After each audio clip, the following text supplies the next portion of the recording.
Hi guys, thanks so much for tuning in to the Mental Festival Asia 2021. Woo. We've got an exciting session mapped out for you today itself. We've got the honor of having Annette and Benjamin Kheng, Annette Lee and Benjamin Kheng, in for the session with us today.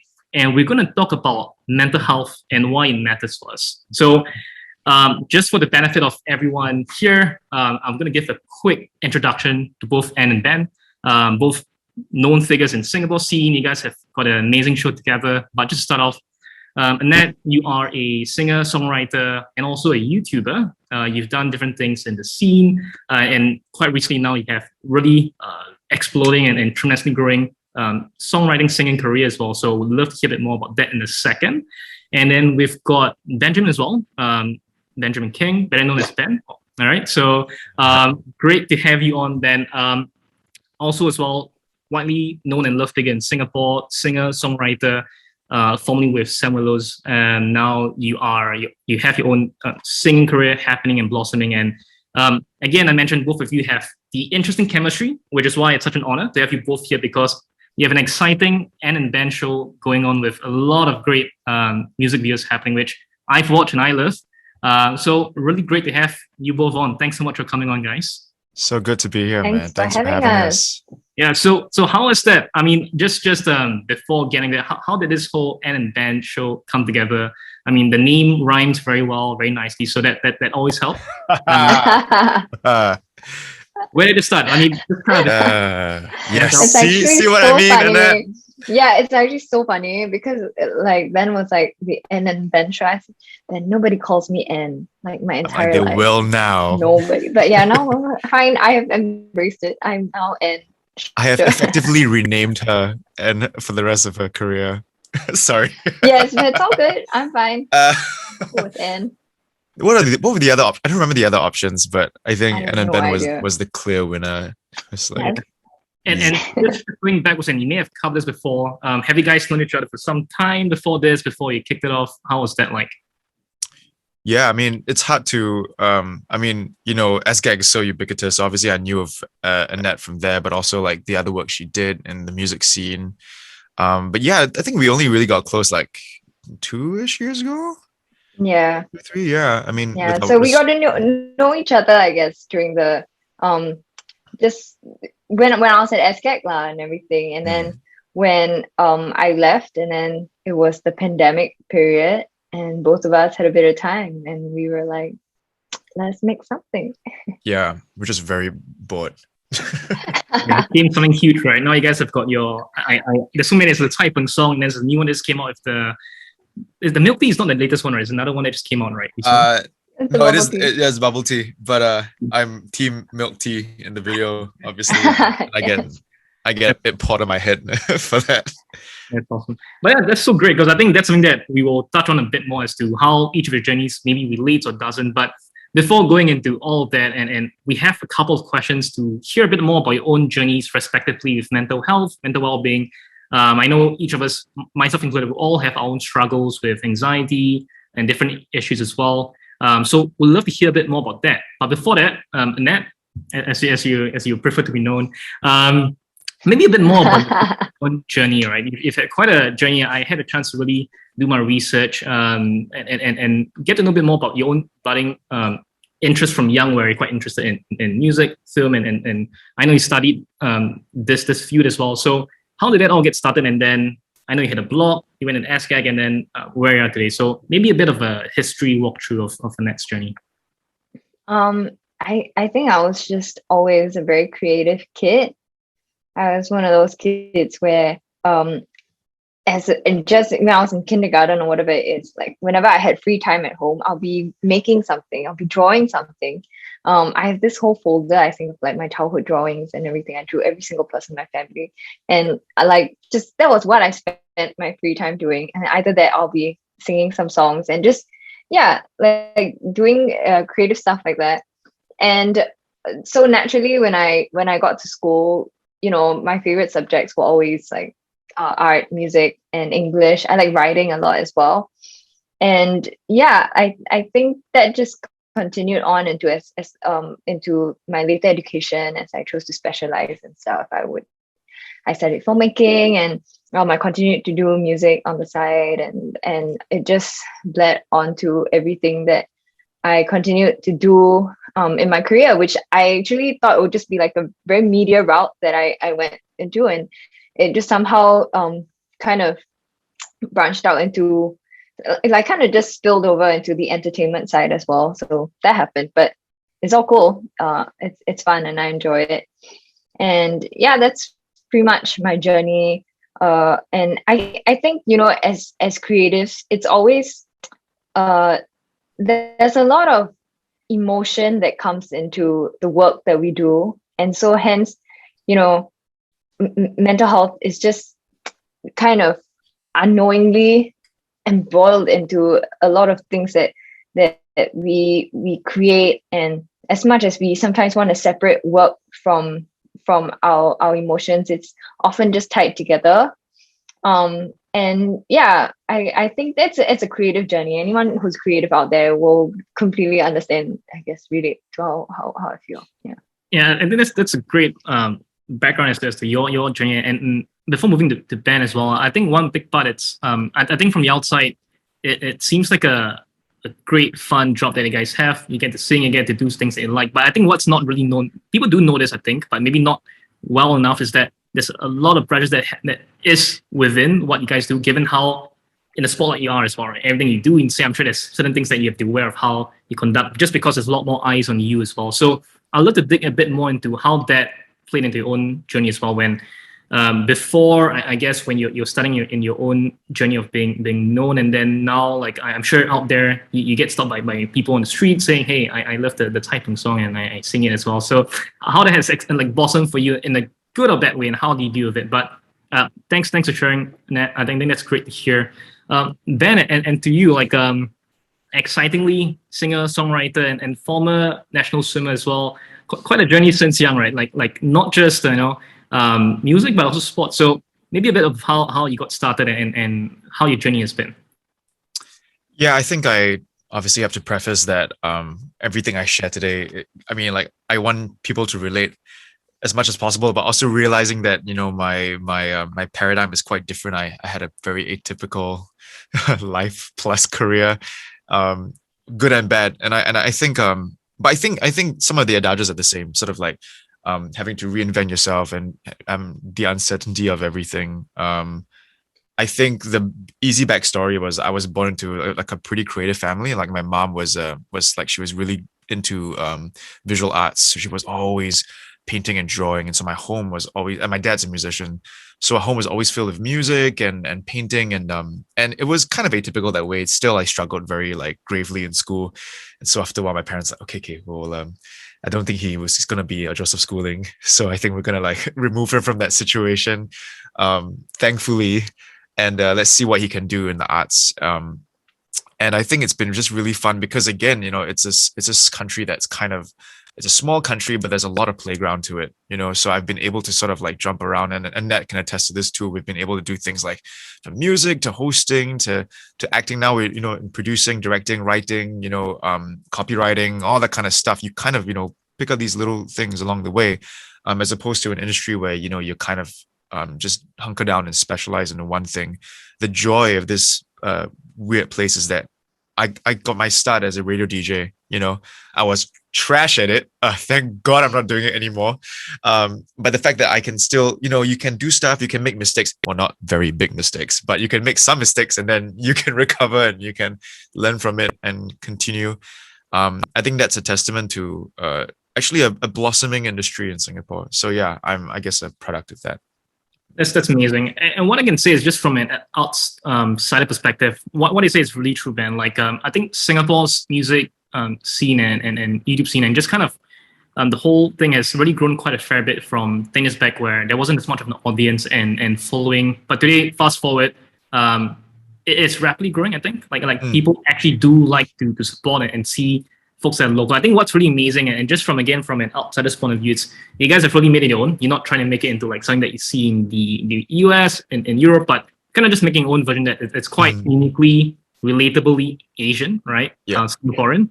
I think that's quite amazing. So awesome. So thanks for sharing that, Ben. I think it's great to hear of your creative family background, but also your initial journey as a sportsman that turned to become a musician. I know as well that both you and your sister are also creative in your own ways as well. So it's quite good to see that it's come from the start.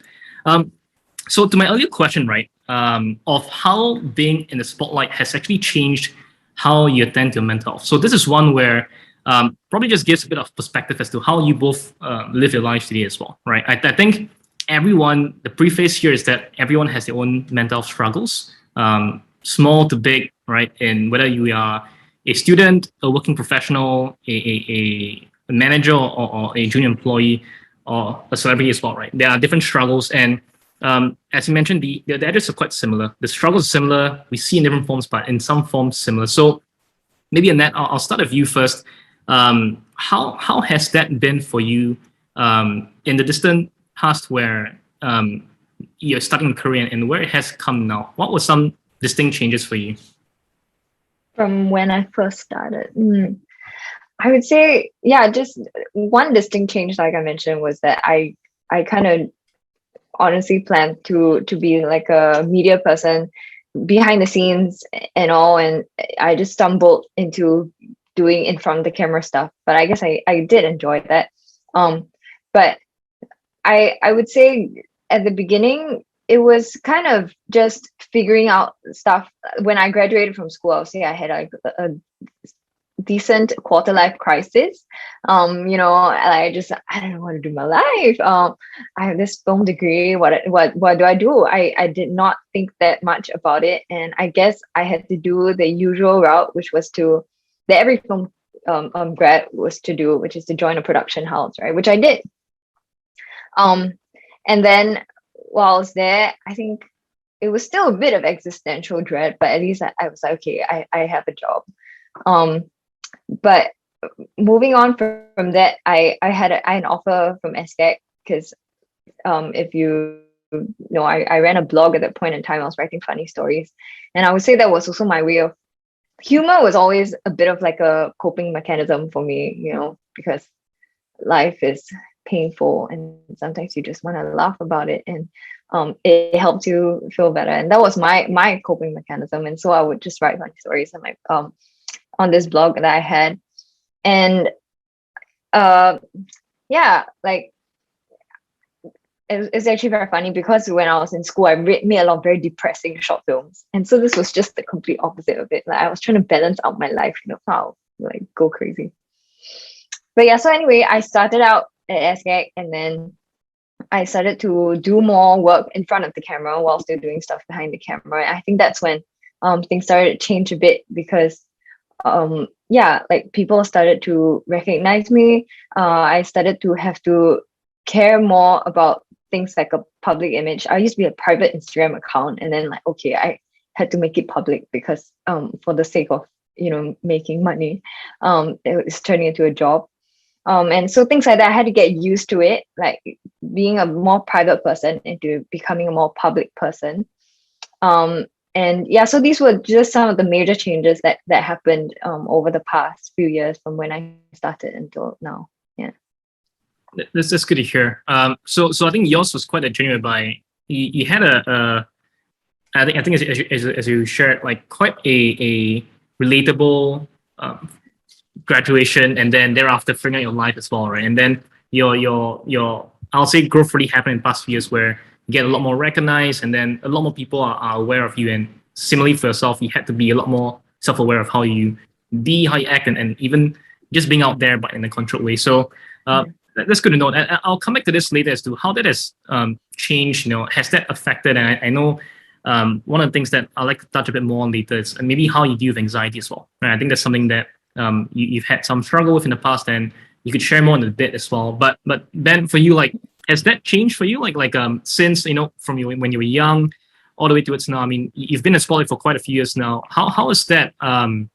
Was there any distinctive change or like adjustments that you have had to go through? Or was there any struggles when you just become a lot more in spotlight in the past years? I think the greatest differentiator between the moment I started out, which would be, I guess, 2012 or 2011, when I was starting doing theater and stuff and music, and now, definitely has to be, man, just like social media and the way that's completely changed the canvas of how artists like create and publish, propagate their work and get commerce. Because like it's not just that, it's almost like, okay, like sorry, hit my mic. It's like say you just learn how to cook, you know, and you are pleased with your little ham sandwich or something, and then, you know, fast forward 10 years, if you don't pull out a, you know, a risotto with like great seasoning and a great garnish, like you feel disappointed. And I think the way everyone is approaching social media today, if you look at today's social media climate, it's so different from how we were all dropping at each other's Facebook pages in 2008, you know, and comment nothing but nice things.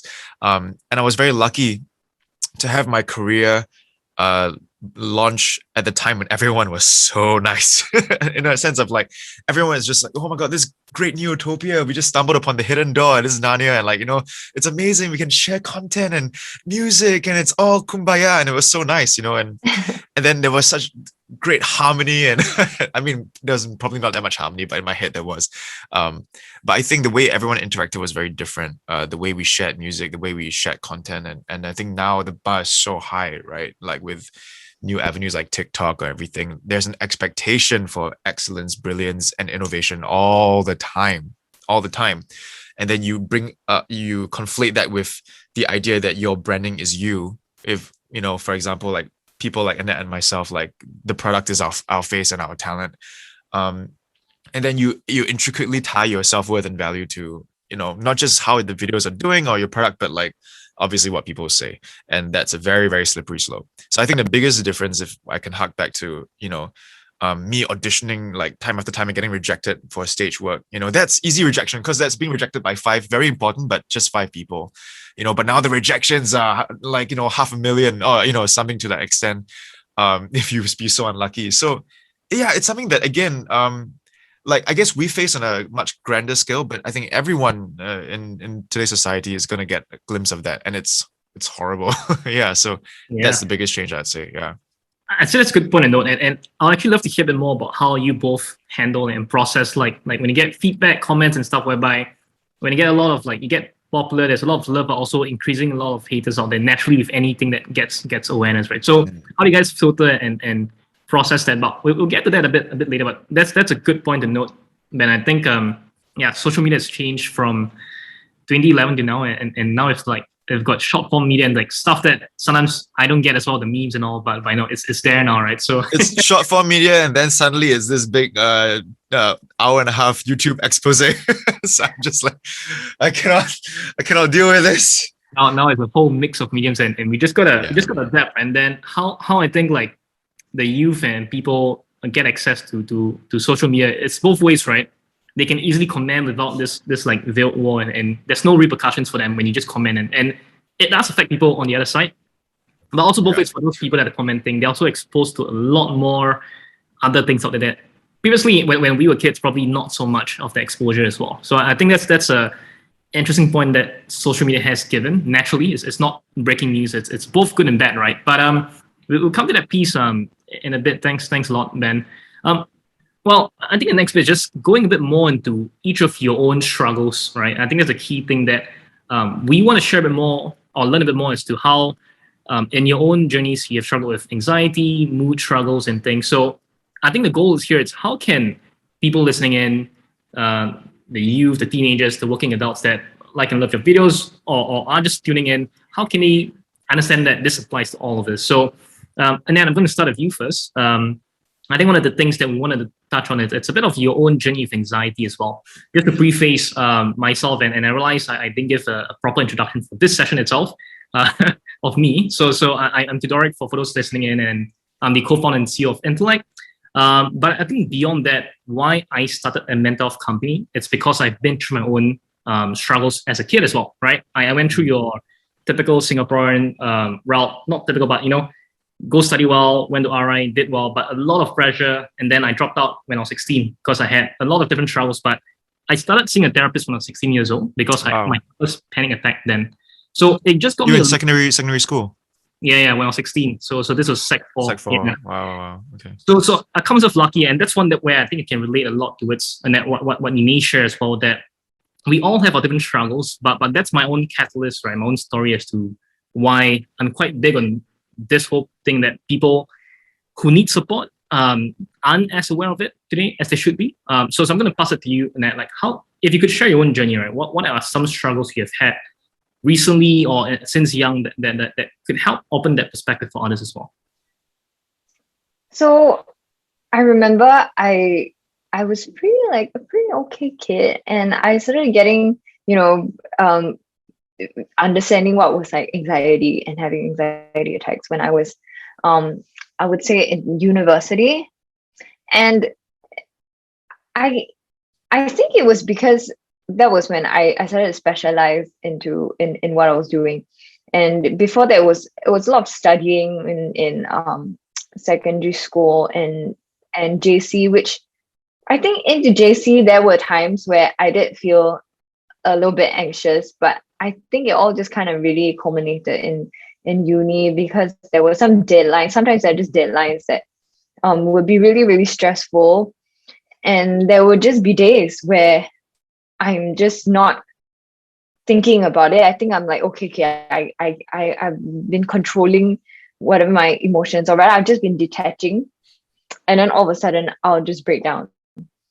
And I think that was something at that point in time was very foreign to me. I had no idea how to put a finger to figure out what that was. And I think over time I started to realize, okay, that was an anxiety attack. And I think that was also, it wasn't just stress from schoolwork. It was also kind of just like family problems and everything. There's a lot of fights at home and things like that. And it just unknowingly, when all the times where I told myself, yeah, I'm fine. It was actually just me kind of suppressing and like bottling everything up. And then so when I break, well. And so that was kind of, I would say, my first experiences back in university, over like having anxiety attacks. And I would say when I moved on to graduation, when I told you I had that quarter life crisis, like I also had a day where it was horrible, and things like this. But do you want me to cover how I kind of learned how to cope with it? Maybe I think that's something that I want to get before going into how you cope with it. Like how was like perspective? Like I think when you're in university, that was when I think something people can relate to a lot. When you are studying and stuff, right? How was like public perspective effective of how you coped with it? Did you feel conscious about how you relate this to your family, your friends? Was it a concern for you at all? I think it was a concern that I kind of just brushed aside. Yeah, because no one at the point in time, I didn't really have people around me that were going through anything super similar, which is a good and bad thing, because I mean, while I didn't know anyone who could understand completely what I was going through, I had also friends who were in a better mental space, and that energy was very helpful for me. Yeah, that's good to know. And did you feel comfortable sharing about this struggle with people around you? Given that some related, some were just good to be around, but did you feel comfortable sharing about this with others? I think not really. Only maybe later on, like when I was in, let's say that time where I broke down during after graduation. I happened to be with some friends because we were doing a shoot in school. Yeah. And because I was around people, and then that's why I spoke to whoever was with me. Yeah. But I almost feel like if I was alone, I would not have. Yeah.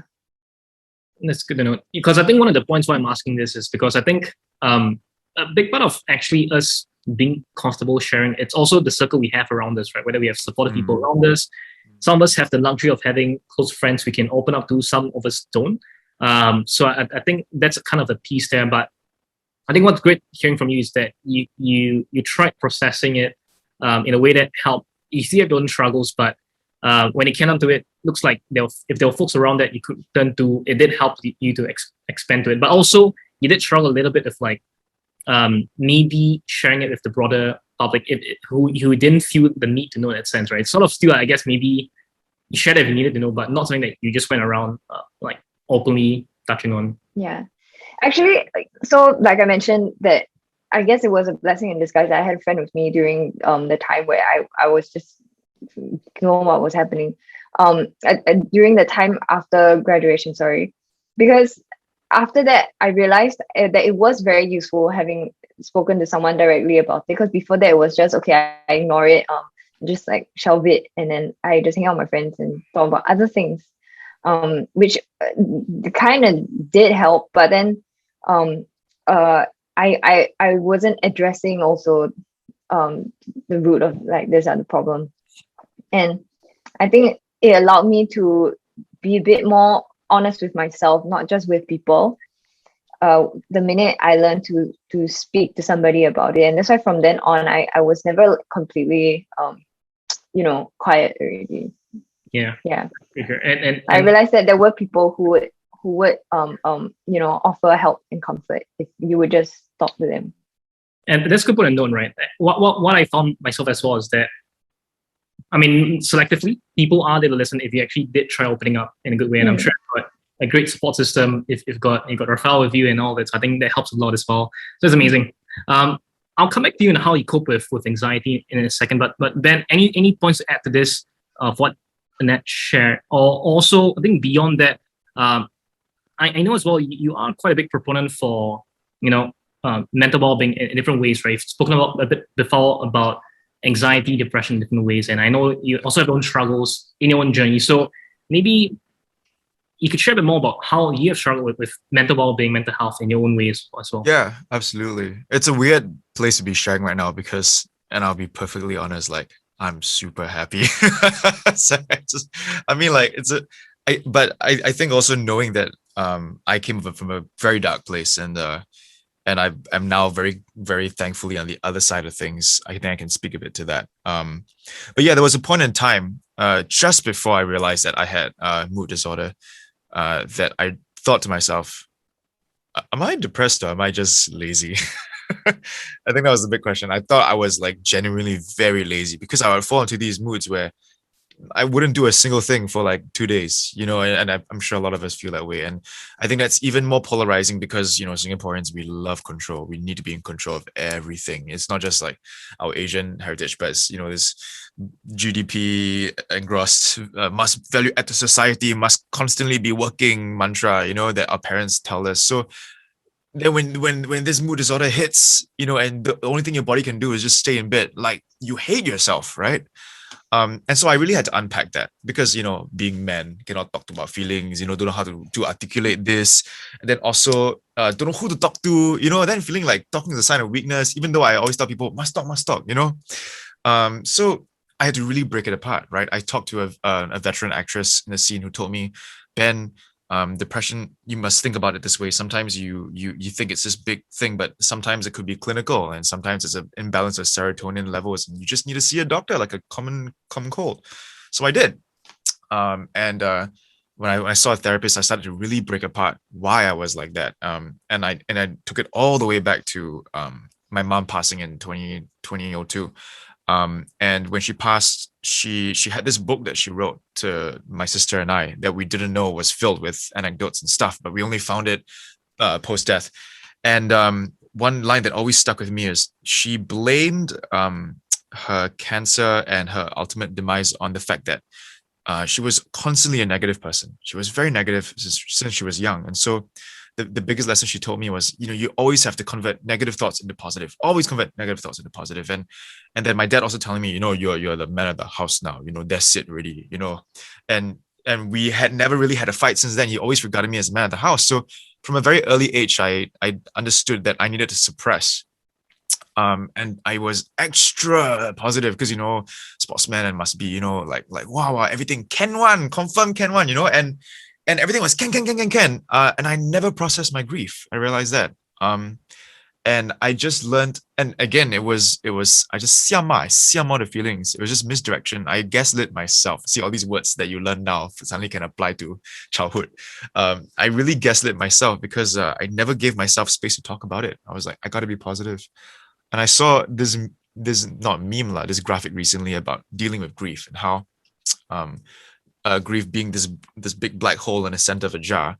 You can't take the grief out of the jar, but you basically build a bigger jar around it. You learn how to deal with it. You learn how to sit with it. It's a friend. It's a passing friend. And I think again, the more you learn, man, the more you hit your 30s and you just learn how to deal with these things. And for me, I think the true breakthrough was also again conflating all these things again with comments from the public about my career and everything, and realizing that like you start realizing what really matters and what doesn't in the grand scheme of things. You start to play the long game, but above all, you start giving yourself allowances to feel.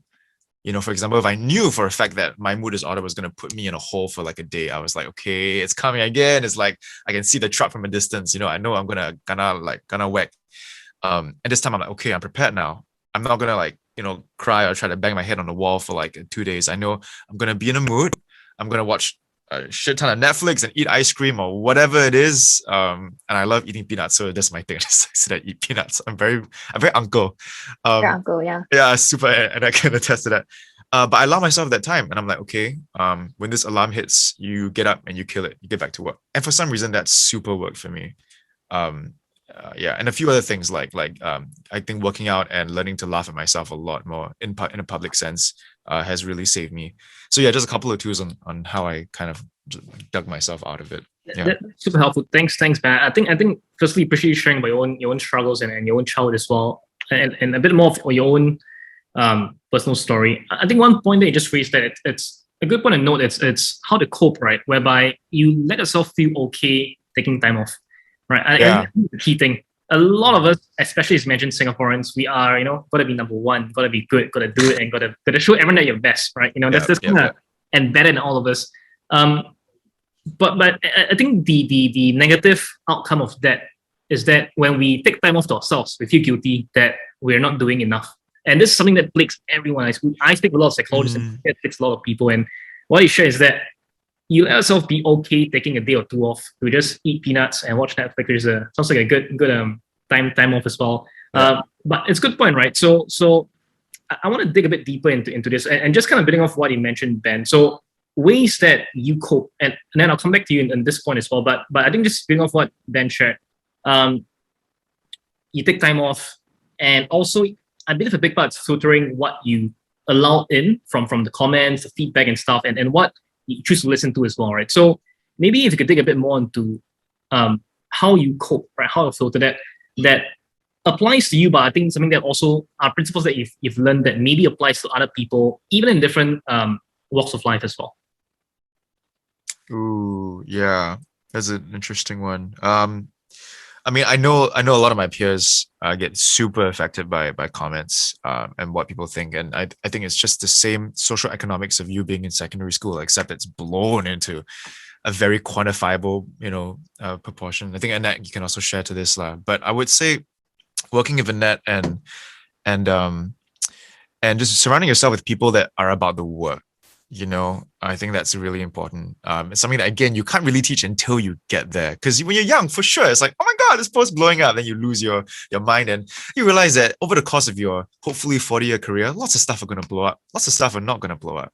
Lots of clients are going to pick you. Lots of clients are going to dump you. You're going to get bad comments, good comments. It's going to happen in a cycle. And again, you want to play the long game. You want to just be about the work, And again, what gets me excited is going over to Annette's place and then just racking our brains for 2 hours and going, oh my God, song about Cai Fan and Mendo Pop. That's, who cares if it doesn't blow up? Because the joy of getting into a flow state of creating was what kind of really excited me. And again, realizing that at the end of the day, we're doing a net positive in the world. Even if some people just want to make noise and be upset about random things, whatever, man. I don't know. Maybe just my 30-year-old speaking or so, but yeah. It's a good point. I must say the Cai Peng song is one that I love the most out of all of it. And I think it's a good point to note, right? I think as creators, a big part isn't just putting stuff out there, but I think fundamentally there's a part of you guys that wants to put something good out there so it helps people, which is, interesting, maybe a thing that consciously or subconsciously you think about quite deeply when you create stuff. But I think that's a great point, right? Indulging in work that helps you create a net positive outside, and I think that probably helps you feel better, and if you do good work, you feel a bit better as well. So I think that's amazing to hear. Good point. Right. And then anything to add to Ben's specific point on creating creatively, and then like how do you cope? But let's start with like anything to add towards what Ben mentioned. So how do I cope with? Is it like negative comments or just generally like anxiety and stuff? I think both applies. Maybe let's start with like negative comments, given that we're on topic of that, and we go towards how you cope with your own anxieties as well. But let's start with negative comments. Actually, I think for me, right, was learning how to just not respond to people who really say something really nasty, even if it's not true or whatever. Like, I just realized like the more if you answer to them and start fighting with them, right, you're giving them the time of day. And actually the biggest what do you call it? I wouldn't say punishment, but basically you don't want to give them the satisfaction of you having replied them, because sometimes they just want a reaction out of you, and then if you give it to them, then you will have lost. And so I try my best just to not respond. I would say maybe earlier on, sometimes there's some people I would just like say something back, like just quit or something. But nowadays I try not to. I think in the past couple years there were maybe one or two where, if I recall, like there was this racist comment or something. So I did reply and I just said like, okay, that's not cool or something. And in the end it ended amicably. But I don't think nowadays I have time to have a full conversation. But what I found also is that sometimes even if you ignore these people, there will be supporters who do defend you, and in that case it really just proves that there was no need for you to say anything. And I think there's one thing I learned. There's this quote, I can't remember from where, but it says that true freedom is being okay to be misunderstood. Yeah. And I think that's something like I just hold on to. Like, it's okay if one person, two people misunderstand me or whatever, because like I know the truth and I'm not gonna let myself be enslaved by this other person's opinion of me, Because it's like, okay, thank you for your opinion, I appreciate it. But it's not gonna make me or break me. And I think that's why when it comes to comments, sometimes I can read like nice ones. So you see, in the same way that I don't let negative comments bring me down, like I don't let the good comments like swell my head or whatever also, because it's not about what these people like. It's nice, like thank you, I appreciate it, but it should never turn into my identity. Like who I am is completely independent of all these different comments, and that's something I try to remind myself of all the time. And so I actually spend a lot of time off social media. We were talking about this the other day over something else, where I was saying my screen time is actually very low. Like as someone who works in social media, you think like, wow, my screen time is like super high, but actually no, it's like 4 hours or something like that. And I the last time I checked, right, I think it's like out of the 4 hours, like half of it is like camera. So it's just me filming my TikToks. So yeah, it's bad. Like I mean, okay, it's not that it's bad, but is that I maybe I should use my phone more as part of my job, is what I'm trying to say. But to me, so to you it might be bad, but to me I'm like, it's I think it's necessary for me to spend that time in reality, in like to keep me sane. And so for me, yeah, how I cope with it is just spending time with myself. I have a lot of alone time. I pen down my thoughts, I journal and stuff like that. I read, and then I also spend time speaking privately to a lot of my friends, speaking privately to people, and whose opinion I value. And so that's what I place value in rather than opinions of people online, even though sometimes it's nice. But that's how kind of how I cope with it lah. Like kind of remembering that I'm not what it is. I'm not the online world. Yeah. I'm not living in this online world. Like actually I'm cannot forget that reality is reality. I think a good point. I'll just summarize. I mean, two things that stand out to me. I'll just try to recap that. One, it's that you mentioned that you came to a realization that you didn't have to please everyone. I think a common pitfall that a lot of people have, not just I think anyone can relate to, is that a lot of people tend to have a tendency to not want to disappoint others in some form. I think there's a key thing that it seems like you do that, whereby you came to a point whereby you realize that, okay, some are going to like what I do, some are not going to like what I do, and that's okay, right? You're not going to please everyone. That's a good point. And the other thing that you said you did, or you do, it's to limit exposure to things that may affect you. In this case, it's social media, it's your phone. But I think it applies towards anything at all, right? If we have like social circles that are not so healthy, a bit toxic, we limit that, right? Or whatever you do that isn't healthy, you limit that. Easier said than done, naturally, right? Sometimes we have dependency on some things, but I think there's a good point that how you limit what you spend your time around or with or doing is also a key point. And that's super helpful. That's great to hear. But I think what's really good to note, and this is so true, just hearing from both of you, it's that collectively, like, there isn't this whole like halo effect that things don't affect people in the spotlight. So like celebrities, singers, songwriters, you guys are very real, very human, and things do get to you guys still, but you have just learned to cope with things. And I think that's a great point that helps everyone relate to the fact that there isn't, I think, you look up to someone, but they are still human, just like you, right? You don't have to think you have to be something else to be that level of something, but it's about working well itself, right? So I think that's a great point. Okay, so one of the last things I want to touch on before moving to a bit of a short AMA that we've got some questions in, it's a bit more towards how you both see mental well-being and mental health in the region, right? In Singapore, across Asia. The context for this being that mental health has been something that has been quite a taboo topic for a long time in Asia, right? We tend to not want to talk about it. Previously, our parents' generation may be a lot less understanding. We may think of things as like very, very extreme, clinical, or crazy, or the sorts. But what we've come to learn, and in a good way, a lot more spotlight in the past 18 months since COVID happened, is that mental health lies on the spectrum, right? You can have serious issues, you can have very light issues, but it is still mental health, right? And it applies to all of this. So we'd love to hear from both of you. How do you see mental health on a landscape level? Like, do you see it trending in a good way? And how do you think that's changed a bit? Feel free to take whoever wants to go first. You want to go? Sure.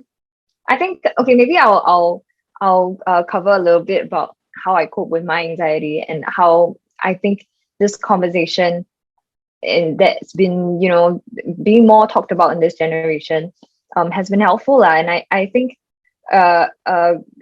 first of all, I think there are a lot of resources out there and people are sharing ways in which you can cope with your mental health. And I think that's great because personally, so I think there were a number of things where I had to kind of just figure out on my own those many years back. And now, people are openly sharing ways in which you can help and there are like communities and maybe resources that they can access to, and going to a therapist is just not so taboo anymore and things like that. Yeah. So back then, that's why I mentioned like I didn't really talk to anyone about it because it just in just a span of 5 to 10 years ago, it was still not really something very talked about. But now I feel if I was in university right now and I was having an anxiety attack, I would be a bit more open to make that first step to talk to somebody or like find some kind of resource online or anywhere. So something as simple as how I learned to cope, right? Is this thing where, because something you can feel an anxiety attack is about to come, or like you just feel anxious, right? And it's this shortness of breath thing where you just a bit like, you just like your chest is tightening or whatever. And it's just as simple as I realized, okay, you know what makes me feel better is if I just do deep breaths. And it was so funny because back when I was in office, I think sometimes people will see me at my desk and I'm like, and then I'm like doing like a few times and like, what's going on? But it helps me because it's like it does, when you slow down your breathing, like it does relax you from getting too anxious. And this is just one of the most common methods that it's just like in those lists of 5 ways you can cope with your anxiety attack or whatever it is out there. Listicle, yes. So like it's so easily found online right now. Like people just talking about it. I'm just like, okay, I guess I could. I wish someone like told me rather than I'll just do it myself.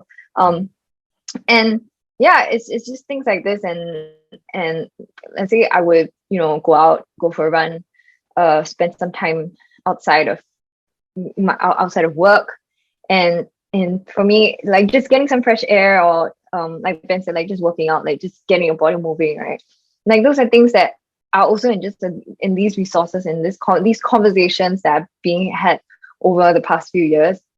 And so I find that it's great, it's great that people are being more open to share how they're coping with it, how things that have helped them, things that haven't helped them, because again, everybody's journey is unique, and like you say, like every person's mental health journey is also unique because there's a whole spectrum. So for me, I feel that it's a great move towards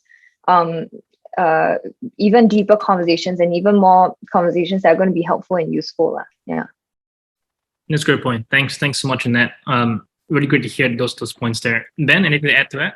Yeah, just really quickly, I think to answer your question about the whole I think the trending topics of mental health in Asia, it's a very systemic thing. Sometimes it does break my heart a little bit because we're making a lot of headway, I think, in Asia in terms of conversation, but it's still a very generational thing. Obviously, if you think about it, right? Like expectations and how just the way this generation articulates how they feel, just miles away from even the millennials or even the Gen X's, right? And don't even talk about boomers. But because I have a couple of friends in Singapore who started Life Beyond Grades, right? Which is that movement that talks about, it's okay to not be okay, or like, grades isn't everything.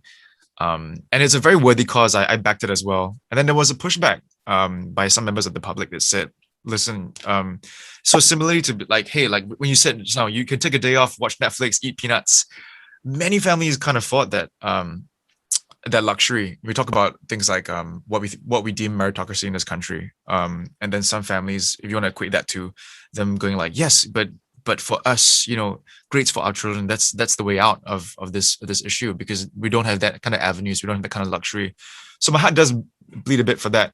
And I think what that brings me back to is there's so many resources, avenues, and people that are here to tell you that it's okay. And like, for example, we're on this live stream telling that it's okay across, the internet. And again, there's helplines, resources, there's materials, there's Netflix shows all about it. And I think everybody knows about that. Everyone knows where the resources are and the adages that it's okay not to be okay. Give yourself some time. But it's just like sharing music, right? Like, again, you can discover music on Spotify. You can discover it anywhere. But the greatest tool, I think, is word of mouth. So when your friend goes like, you got to check this band out, or come to the show, they're going to blow your mind. In the very same way, the greatest like help I've ever received was like the closest people coming to me and going like, come tell me what's wrong, or just sitting with me. And I think the more we can inculcate that into our daily behavior, I think that's the change maker that we want to see as well, and how to be like a good peer supporter. Yeah. Yes, it's really helpful. I think it's a big part of looking out for each other, being more understanding, and then the struggle is that there is still some larger, broader behavioral changes that needs to happen for different generations to actually see that mental health does apply. But I think how can we see that there is movements being made in this space of being more aware, at least in the younger generations, and even in some more progressive older generations as well. But that's a good point. I'm mindful of time. We have an EMA, but we're just going to do one question, one short, sweet answer.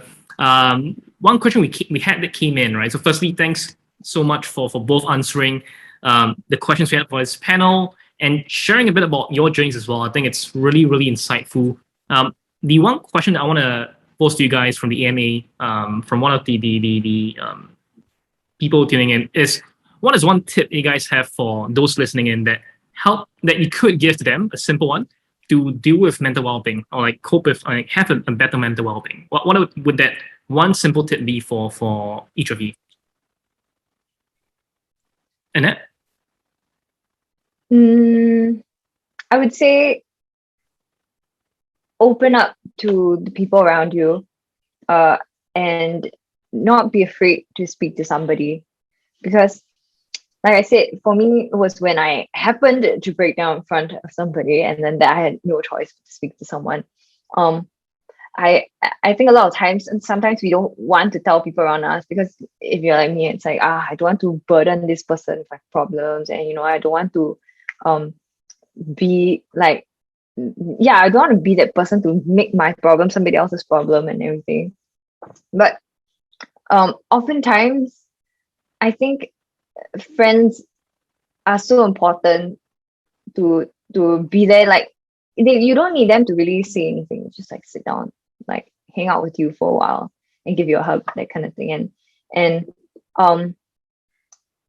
I think sometimes that's just the needed push for you to want to kind of get your life like in order lah. Yeah, and I'm saying that, and I'm very careful about saying this because I don't want to make it sound like, it's that easy, like it's that easy to change. But sometimes you just need somebody to really speak to you, and it's a good push, for you to have strength, if that makes sense. Helps a lot. So opening up and being okay speaking to someone around you and being comfortable doing so, that's a great point. Thanks, Annette. Ben, what is the one tip? The tip would be the same tip I got when I went for marriage counseling. But I think it really applies. It's knowing your love language. And why I say that is because it really just tethers you to the thing that you need most in terms of the kind of language you're receiving. For example, if you need words of affirmation, or you just need quality time, or you need someone to just be there for you, or an act of service, I think once you can understand how you need and why you need, it's easy to communicate that. And then again, like it's the same way when you want to be there for somebody else, and then that communication channel, that blockage just opens like a canal, and then the water flows freely. I think once you are able to find out how to articulate what you need, everything becomes a lot easier. Yeah. Great point. So knowing your love language helps being aware of what you are like as well. It's kind of a big part of as to helping on the well-being. That's a great point. Awesome. So this is really, really helpful. Again, thank you both so much for joining this session to share about your own experiences, your own journeys. I think genuinely it's been really, really eye-opening for myself, and I'm sure a lot of people tuning in to learn a bit more about how it is on the inside, right? In your own journeys in life, not just from the outside, but I think inside you guys are all very much human, and you have your own struggles as well. So thank you both for sharing about your own stories on Thank this you, man. platform. Thanks for sharing Thank you too, for dude. having us. Thank you all those tuning in for joining this session. This concludes the session for us with Annette and Benjamin. Thank you for tuning in. Do stay tuned for the next session coming up in the Mental Festival. Thank you all, and see you soon. Thank you so much, guys. All right. Have a good one, Thank guys. you. Bye-bye. Take care. Bye.